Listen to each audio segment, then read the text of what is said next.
Bapak Egy Sujana beserta Bapak Hari Damai Lubis berkunjung ke kediaman Bapak Jokowi. Ada permintaan maaf dari mereka nggak sih Mas ke Pak Jokowi? Salah satu. Itu salah satu agendanya. Tapi Responnya Bapak? tentunya Pak Jokowi juga memaafkan ya, tentunya. Karena itu salah satu agendanya. Ke sana disertai dengan 2 petugas polisi aktif, ya gitu, penyidik juga. Jadi kan artinya ini aneh. ES dan DL segera lakukan klarifikasi agar supaya clear. Kita juga sekarang pertanyakan dia itu pejuang atau pecundang. Ya, kalau terlalu lama nanti akan jadi pecundang. Dan Bang Egy Sujana juga nggak ada mengklarifikasi bahwa dia, oh iya sebenarnya saya minta maaf, bahwa tidak ada sampai hari ini.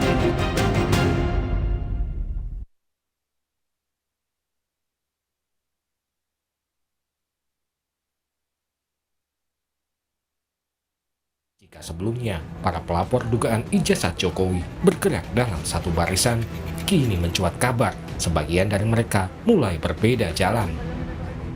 Penggugat ijazah Jokowi yang juga telah ditetapkan sebagai tersangka pencemaran nama baik terkait isu ijazah Jokowi, Egy Sujana dan Damai Hari Lubis 8 Januari lalu menemui Jokowi di Solo.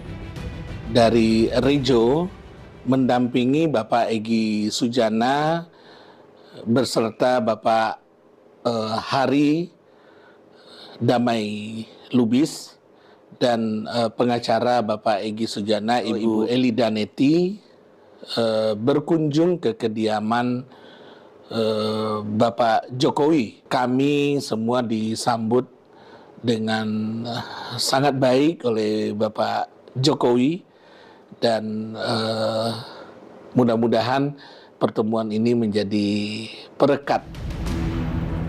Kuasa hukum Jokowi, Yakub Hasibuan menyebut salah satu agenda pertemuan Jokowi dan Egy Sujana serta Damai Hari Lubis adalah permintaan maaf.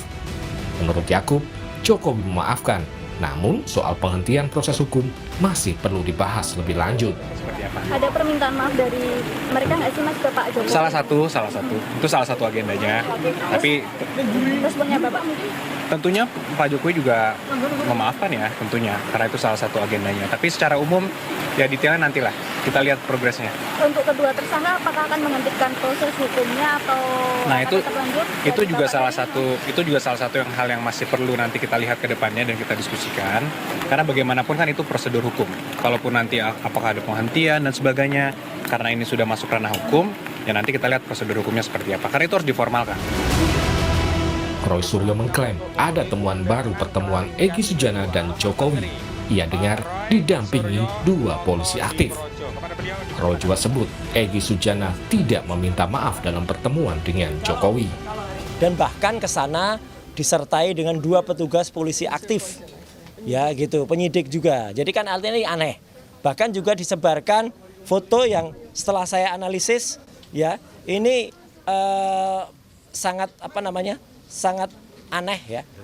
Ya, tolong ES dan DL segera lakukan klarifikasi agar supaya clear dan tidak ada suara-suara buruk yang berkembang.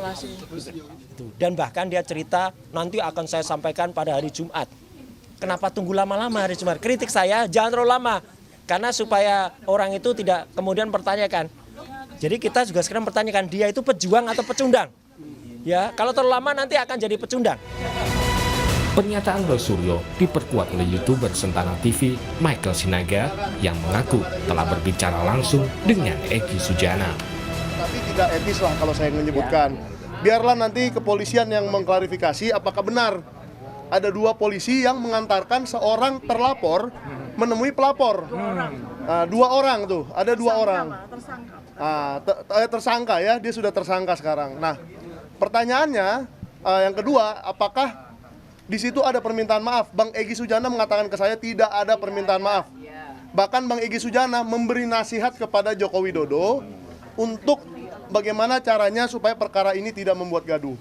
Perkataan dari Yakub Hasibuan atau orang lain yang mengatakan bahwa ada permintaan maaf, yo silakan. Ini Bang Egy sendiri yang ngomong ke saya. Ya kan? Apakah kita mau mempercayai orang kedua, orang ketiga, atau orangnya langsung? ya kan? Dan Bang Egy Sujana juga nggak ada mengklarifikasi bahwa dia, oh iya sebenarnya saya minta maaf loh, tidak ada sampai hari ini. Jadi omongan saya itu benar bahwa Di saat kabar Egy Sujana sowan ke Jokowi, Roy Suryo justru semakin mempertegas perlawanan dengan melaporkan 7 pendukung Jokowi ke Polda Metro Jaya. Roy tak terima dituduh memiliki ijazah palsu dan dikaitkan dengan kasus korupsi Hambalang. Inisial yang pertama adalah A. Inisial yang kedua adalah B. Inisial yang ketiga adalah D. Inisial yang keempat adalah F. Inisial yang kelima adalah L. Inisial yang kelima adalah U. Dan inisial yang keenam adalah U. Dan inisial yang ketujuh adalah V. Jadi memang ada 2 klaster. Klaster yang pertama saya dituduh berijazah palsu. Ya. Jadi ijazah saya dari S1 dari UGM ini dituduh palsu. Kemudian ijazah S2 saya dari UGM juga. Ini. Silakan diuji ya. Silakan diuji juga. Ini saya magister kesehatan. Makanya di belakang saya ada MKes-nya. Dan saya S3. Kenapa saya perlu tulis S3? S3 inilah saya memutuskan untuk mengundurkan diri dari partai karena saya sekolah menempuh S3 ini. Saya dituduh melakukan korupsi di proyek Hambalang. Ya. Saya justru mengundurkan diri dari partai itu karena mau sekolah tadi. Kasus ijazah Jokowi juga meluas ke ranah kepartaian. Partai Demokrat merasa difitnah oleh akun-akun media sosial yang menuding SBY atau Partai Biru sebagai aktor intelektual di balik gerakan isu ijazah palsu. Demokrat melayangkan somasi ke akun-akun media sosial tersebut. Sementara itu, politisi PSI Ade Armando menilai somasi yang dilakukan Partai Demokrat yang diikuti pelaporan Roy Suryo terhadap pendukung Jokowi justru makin menguatkan dugaan Demokrat berjalan bersama Roy Suryo untuk menyerang Jokowi. Sementara Demokrat tegas menyatakan SBY dan Partai Demokrat tidak terlibat dalam isu ijazah Jokowi. Partai Demokrat pantas malu, dan apa yang dilakukan Partai Demokrat ini justru memperkuat dugaan bahwa sebenarnya di belakang atau bersama-sama dengan Roy Suryo, yang ingat Roy Suryo adalah mantan wakil ketua umum Partai Demokrat. Apa yang dilakukan ini oleh Demokrat sekarang menunjukkan bahwa Partai Demokrat kelihatannya memang berjalan bersama Roy Suryo dalam rangka menjatuhkan integritas, popularitas Pak Jokowi. Pak SBY tidak terlibat dan tidak pernah berada di balik isu ijazah Pak Jokowi.